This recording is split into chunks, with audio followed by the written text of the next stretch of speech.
And earlier today, we brought you the press conference of investigators involved with that investigation regarding the 12-year-old girl whose body was found. Police announcing the arrest of 2 men in connection with that crime. For more, we're joined by Fox 26 Houston reporter Jonathan Mejia. He is joining us live now. And Jonathan, I understand that you spoke with Jocelyn, the victim's family. That's right. I spoke with the mom, and she is just dealing with the difficulties and the realities that she no longer has her daughter alive. But today, this afternoon, hours ago, Houston police and Houston Mayor John Whitmire gave horrific details of the crime scene that they saw when they found 12-year-old Jocelyn's body here near this creek. Now, we know that 2 Hispanic men are now being charged with capital murder. Hearing that the gentlemen that were in these surveillance videos, that they have been found and they've been caught and they've been taken in for questioning, it was the greatest news to hear this morning, to be woken up with. The last few days have been surreal for Alexis Nungary and her family. Her 12-year-old daughter, Jocelyn, was strangled and her body left in the creek. It's just like, still just doesn't register. Just, I can't believe it's her. And, you know, it'll take some sinking in. In a multi-division operation led by Houston police, 21-year-old Johan Jose Rangel Martinez and 26-year-old Franklin Jose Peña Ramos, both Venezuelan natives, are now charged with capital murder. Charges have been filed. Now we want the justice system to do its job. If there was ever a circumstance where you do not give someone bail, this is it. Investigators did not go into specifics on how the suspects and Jocelyn met or how Jocelyn died, only offering that those details are still being investigated, but they have submitted for a sexual assault kit to be completed. Suspects seen meeting the victim and talking for a few minutes while they were on Kirkendall. Later, the suspects and the victim walked together to a convenience store. After a few minutes, all 3 together walked to a bridge where ultimately Jocelyn was murdered. Police say the men have been cooperative, and so has the family of Jocelyn's 13-year-old boyfriend, who was the last to speak to her on the phone. Alexis says if she could have that night back, she would have hugged her daughter and never let go. I would have stayed up with her. I would have just lacked sleep. I would have gave her the biggest hug. And I just probably wouldn't have let go. Now, the immigration status of the 2 suspects are unknown at this time, but we're reaching out to federal authorities to get confirmation if they are here legally or illegally. Once we have that information, we'll be updating it both on air and online at fox26houston.com. Now, we're also waiting for Houston police to release the booking photos of the 2 suspects so we can have an updated image of the suspects. I'm reporting live in North Houston, Jonathan Mejia.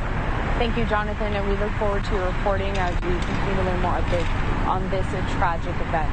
I'd like to bring up a tweet here for our viewers still joining us. Thank you again to Jonathan down there. But here's a tweet from Fox 26 Houston's Abigail Dye. Once again, a photo of that victim, the 12-year-old girl, Jocelyn Nungary. 2 people arrested in connection with her murder, both charged with capital murder and are in custody. As I mentioned earlier, we did show you some of the press conference, but investigators, police, the mayor down there, they did answer some questions from the press. I'd like to play out some of those remarks that came about quickly after they had given the remarks in Spanish.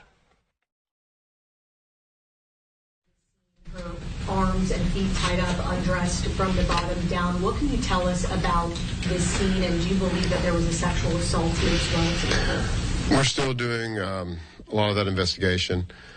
We have performed submitted for a sexual assault kit to be performed, the same kit on her. So that is still pending. And for everything else, it was a horrible scene, but in careful care of the investigation, that's as far as I'll go with it. And then we're told that one of the suspects had possible bite marks on his neck. Any self-defense wounds? Do you believe that there was a struggle here and broken nails? So again, at this point, there's things I can release, that we will release, and things that we won't. All of that, the condition of her, more specifically of the suspects, all of those things will come out in time. But for now, we are not confirming any details. And to be fair about what you just described, I don't have any information on that. Homicide might. But again, we're trying to make sure that we're being as careful with this investigation to get it all right. So I can't confirm anything at this time. You said that Martinez and Ramos are Venezuelan. Can you confirm that? And what is the We have reached out to Homeland Security Investigations, HSI, and they are conducting that part of the investigation in terms of their status and legality here and those types of things. So I would defer to them or defer you to them for confirmation of those things. And to be clear, were the roommates living in the same unit? It appears that they were all residing in the same apartment, yes. Okay, so, and do we know how long they have lived in the area in that particular apartment? I don't know that for sure. We think maybe one a matter of months, but the other far less. And the lieutenant painted a very nice picture, thank you for that, with regards to what took place to this tragic ending. But if you can you provide us exactly about how long it took from the meeting to the breach? Yes. So it was in the evening of the 16th that they left that restaurant. It was during the nighttime, midnight hour almost, that they were walking. And we believe that it wasn't until shortly after 1 to 2 o'clock that they were at the bridge. So it was within a span of 3 to 4 hours. And is there a previous relationship between Jocelyn and these two men? How did they know each other? So as far as we can tell right now, the communication between everyone is still a part of the investigation. We've worked really, really hard to get to this point, but a mountain of work stands before us to be able to document and look through everything that we have left. We know that she was in an apartment. Was it at the same complex or was it a different? No, it was a different. So when you mentioned that there's evidence that was found in the apartments, can you give details? I cannot. Have these two been cooperative with you guys at all? Yes, they have been talking with us, and we are taking statements and talking with them. And as soon as we're done and they are booked in, like I said, we will get the pictures to you and make sure that everything that you need. Crack the case. Was there someone who called police? I'm actually really, really proud of the Houston citizens. I'm actually very proud of you guys, the media. It is all of the above. With all the effort that you guys put into getting the images of the individuals out to the public in a broad scape, with all the people who worked with us, the community members up in the Northborough area, the statements from witnesses, I can't stress enough that every piece of this was all together. If I could follow up on that question real fast. One at a time. Lieutenant, if I could follow up on that question there.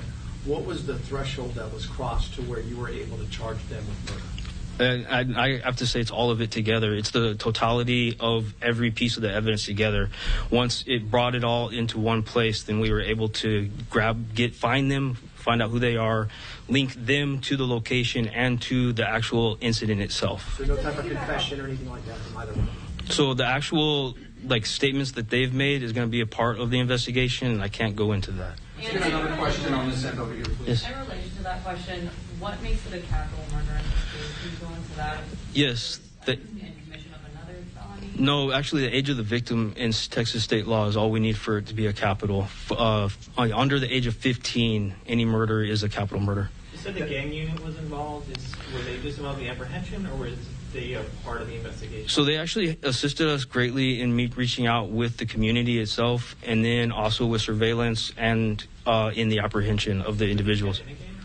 No, not that I know of. And that's still... Do you actually have video of all three at the bridge? You have... So the specifics of the actual surveillance videos, I cannot divulge at this time. I do let you know that we have evidence that compels us to believe that everyone was together throughout the entire course of this event. We're listening here to investigators down there in Houston answering questions from the press regarding the 12-year-old whose body was found just a few days